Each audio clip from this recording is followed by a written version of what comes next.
Assalamualaikum warahmatullahi wabarakatuh. Sahabat Jendela Islam TV One yang dirahmati Allah Subhanahu wa taala.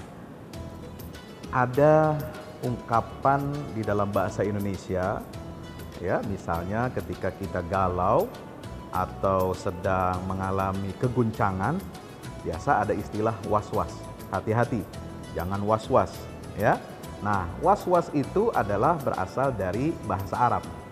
Dan lebih tepatnya lagi dipakai oleh Al-Quranul Karim untuk menunjukkan satu bisikan yang dimasukkan oleh setan ke dalam hati setiap manusia.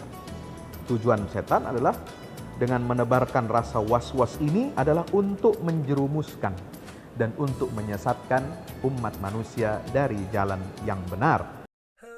Sahabat muslim, itulah rasa was-was yang ternyata merupakan perbuatan syaitan.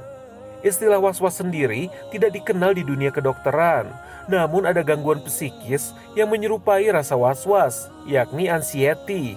Dikutip dari situs Alo Dokter, anxiety merupakan kecemasan berlebih dan biasanya muncul karena cemas akan sesuatu hal yang akan membuat stres seseorang.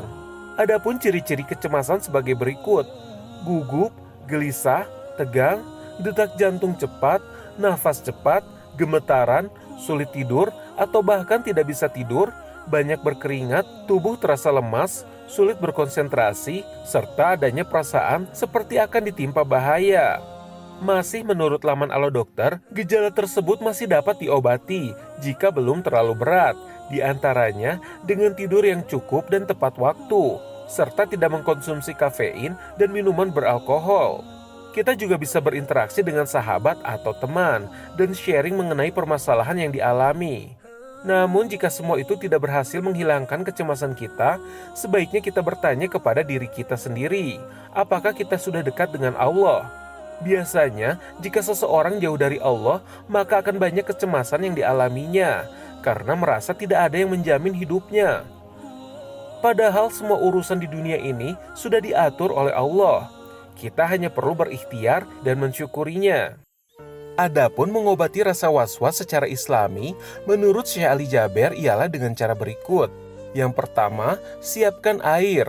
Kemudian, bacakanlah pada air tersebut surat Al-Fatihah sebanyak 7 kali. Lalu, 5 ayat pertama surat Al-Baqarah 1 kali. Kemudian ayat kursi 7 kali.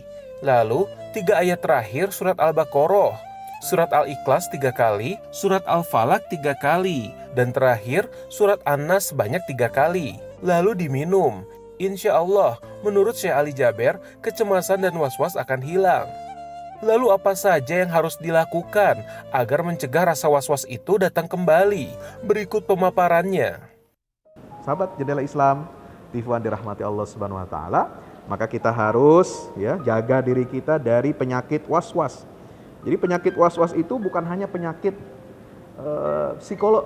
tekanan, stres, bukan. Was-was itu dari setan. Orang yang waras, yang normal juga bisa kena was-was dari setan. Bukan hanya misalnya orang yang was-was ketika berwudu misalnya, dia ulangi lagi wudunya, udah 3 kali tapi merasa tidak sempurna. Mau takbiratul ihram, dia masih was-was lagi, masih ragu-ragu, ya diulangi lagi. Nah itu juga was-was. Walaupun dia pintar, walaupun dia meyakinkan, walaupun dia katakanlah rajin, taat beragama, hatta walaupun dia ustadz, bisa saja dia terkena penyakit was-was dari setan. Apa? Menanamkan pikiran-pikiran jahat, ya, karena bisikan daripada syaitan ini. Nauzubillah min zalik. Maka itu tugas setan itu adalah was-was. Membuat manusia ini was-was. Sehingga apa? Dalam hidupnya itu tidak bahagia. Manusia kalau melaksanakan perintahnya setan, ya, itu pasti tidak bahagia hidupnya. Di dunia apalagi di akhirat. Kenapa? Karena manusia yang mengikuti kehendak setan, itu adalah manusia yang sengsara.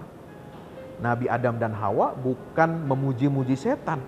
Nabi Adam hanya melanggar perintah Allah untuk tidak mendekati pohon khuldi, itu saja.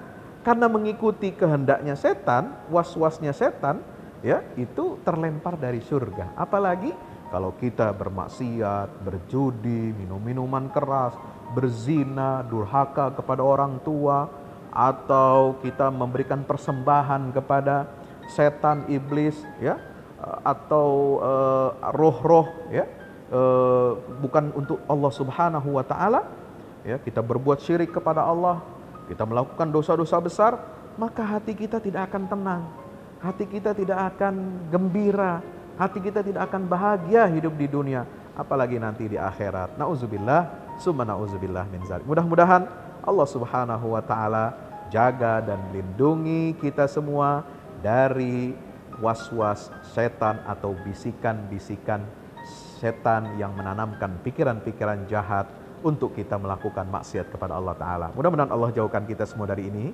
Mudah-mudahan informasi bermanfaat.